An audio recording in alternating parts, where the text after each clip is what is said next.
દહેજ પ્લાન્ટમાંથી છૂટા કરેલા કામદારોએ પાનોલી જીઆઈડીસીમાં આવેલ હિન્દુસ્તાન એમઆઈ સ્વેકો લિમિટેડ કંપનીના ગેટ બહાર ધરણા પ્રદર્શન યોજી ન્યાયની માંગ કરી છે।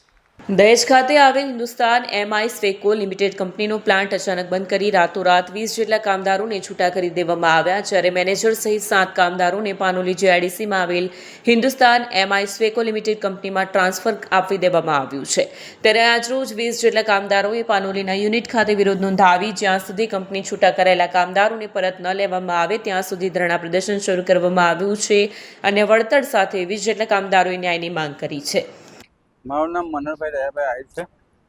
અમે 12 વર્ષથી હિન્દુસ્તાન એમઆઈ સ્વેકોમાં કામ કરી રહ્યા છે। પરમેડન અમે લેન્ડ લોડર છે, જમીન ગઈને ગુમાવીને નોકરી પર લાગેલા છે।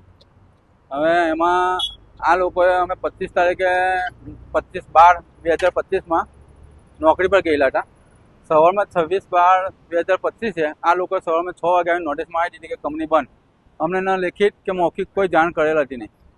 હવે અમે સવારમાં ગયા ત્યારે અમને ખબર પડી કે નોકરી પરથી તમને છૂટા છે, કંપની ક્લોઝર થઈ ગઈ છે। એટલે અમારા આટલા 20 જણને બધાને છૂટા કરી દીધા। બીજા બધા જે હતા એ બધાને અહીંયા ટ્રાન્સફર કરી દીધા છે એ લોકોએ, અમને 20 જણને ટ્રાન્સફર કર્યા નહીં। એટલે અમારી એ માંગણી છે કે અમને નોકરી પર પાછા લેવામાં આવે અને જે 4-5 મહિના અમારા જે નીકળ્યા છે એનો અમારો પગાર ધોરણ આપે। કેમ કે બધાએ કોઈ મકાન લીધું, કોઈ આ છે તેની લોન ભરવાની હોય। હવે અમારું ગુજરાન કેવી રીતે ચલાવવું, અમારો પરિવાર કેવી રીતે ચલાવવાનો, છોકરા ભણે આ ભણે બધું, તો અમે ફરી કેવી રીતે ગુજરાન ચલાવવું। એટલે અમારી કંપની એક જ માંગણી છે કે અમારે કોઈ બીજું અમને નોકરી પર પાછા લો, બસ એ જ માંગણી અમારી છે। મારું નામ ભરતસિંહ રાજ છે। અમે દહેજ હિન્દુસ્તાન એમઆઈ સ્વેકો કંપનીમાં બધા કામ કરતા હતા। ટોટલ 20 જેટલા કામદારો છે।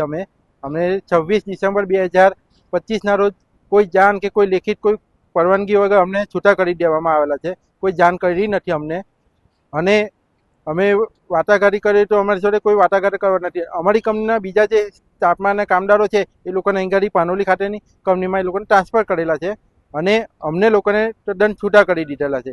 અમે સરકારી ખાતામાં બધી જગ્યાએ જાણ પણ કરી છે, બધે પરવાનગી માટે પરમિશન લેવા ગયેલા છે, કોઈ પરમિશન અમને આપી નથી। અમે છેલ્લે અમારે આજે 4 મહિનાથી અમે ઘેર છે, અમારે વોટર અમારા ઘર ગુજરાન ચલાવવું કે રીતના, એટલા માટે આજે અમે અહીં ધરણા પર અમે બેસવા આવેલા છે। જ્યાં સુધી અમારું નિરાકરણ નહીં આવશે ત્યાં સુધી અમે અહીં ગાડી અમે ધરણા પર બેસીશું।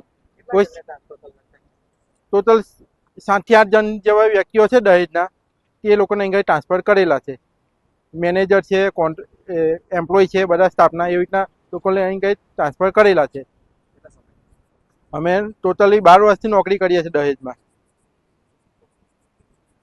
વિડીયો જર્નાલિસ્ટ ઇમ્તિયાઝ પઠાણ સાથે સત્યા ટીવી ન્યૂઝ અંકલેશ્વર।